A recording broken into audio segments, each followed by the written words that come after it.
Ayan, pagka may na-discover ako sa kanyang feature, hello yung pag-off. Ayan, actually, araw-araw namin ginagawa. Kailangan yung extra effort. Pag walang extra effort, walang reassurance, kung gaano siya kaganda. Ibig sabihin ganda, hindi ganda-ganda lang na gandang appearance.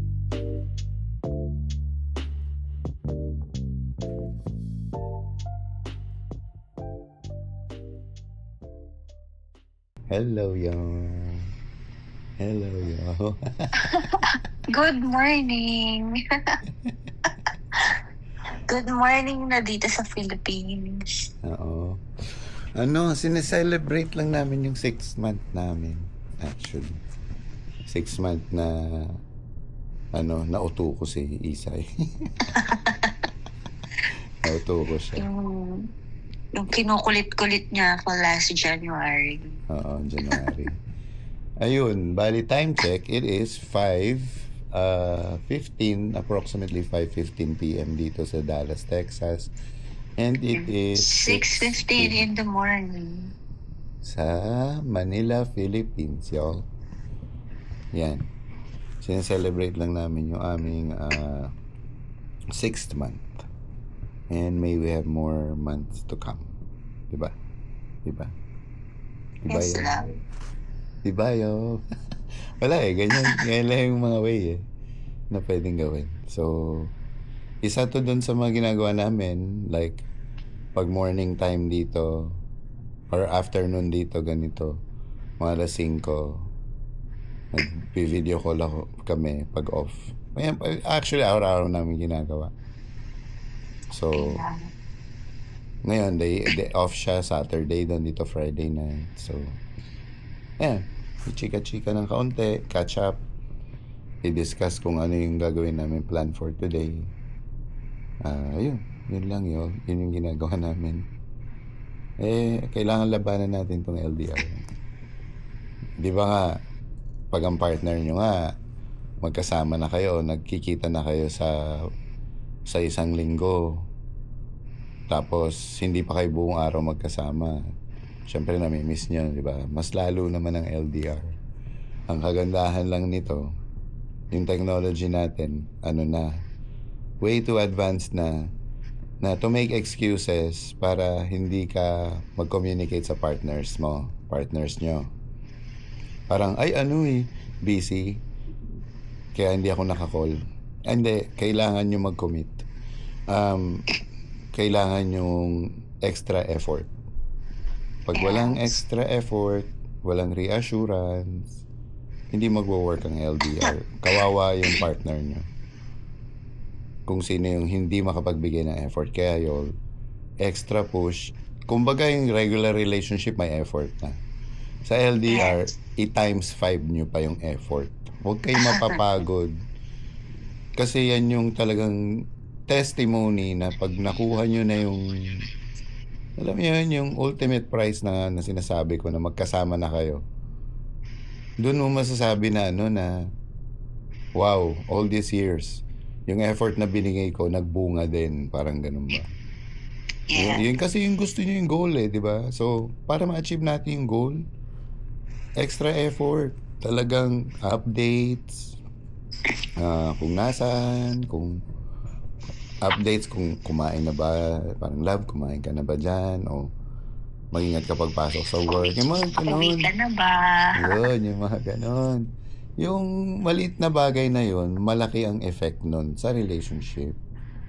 Tsaka yung paging open, tsaka reassurance, palagi niyong i-remind yung partner nyo na how important yung partner nyo, kung gaano siya kaganda.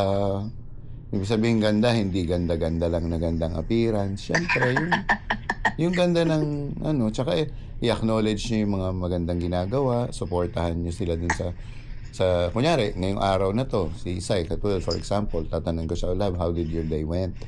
Paano yung yung day mo sa office? Kukwento siya, ganun. Makinig lang kayo kasi yan yan yung time niya parang binibigay niya yung time niya sa'yo, kaya bigay mo rin yung time na makinig. And then kamustahin niyo yung araw ng isa't isa. O anong ginawa mo today? Yung mga ganun. Kahit yung simpleng, oh love, anong kinain mo? Yung mga ganun. Simple lang yun, maliit na bagay yun, pero malaki ang epekto sa relationship. Ayun, kala mo kami expert. Ngayon lang din naman namin ginagawa to. Kumbaga, ano lang, that's our way. Opinion lang namin yun. Pero di ba yun, case to case basis yan. Magkakaiba tayo ng sitwasyon sa LDR. Kasi LDR is LDR. One acronym, 3 words na it can only have one meaning, magkalayo. Pero ang situations within the LDR, magkakaiba. So yun lang yun. Gusto lang namin ipakita sa inyo yung ginagawa namin pagka nasa off kami. Kasi napakita na namin sa inyo yung ginagawa pag pares kami nasa work. And yun lang yun. Yes. Yun yung ginagawa namin. So, itatry namin i-record yung mga ganitong things para hindi tayo mawawala ng content. Yung kunyari, basically puro bahay trabaho naman kami pareho. Oo. If anything else, mag-spend Kasi- kami ng time sa anak. Paranaque pa ako umuwi. So, talagang after work, uuwi ka na lang talaga. Di ba? Yun yung ginagawa namin ni Sai. We do this every day. Ang ano lang dyan, wala kayo dapat mga secrets. Kaya open talaga. Hindi mag-work pag merong blemish or merong dark cloud Kailangan, kailangan laging clear. So, hindi po pwedeng may hidden agenda. Kailangan niyang clear message lahat. See-through, transparent. Mag-work ko. Mabot na nga kami ng 6 months, so. And we're still looking forward to it, Tsaka goals. Kailangan may goals. Katulad yan, LDR for a 50-year-old couple. LDR for a 30-year-old couple. Magkakaiba yung situation na yun, di ba? So, yun lang yun. Thank you for the time, for watching. Mag-continue ulit kami ng mga vlogs sa mga susunod na araw. Until then, magpapaalam na kami. Laters, guys! Laters.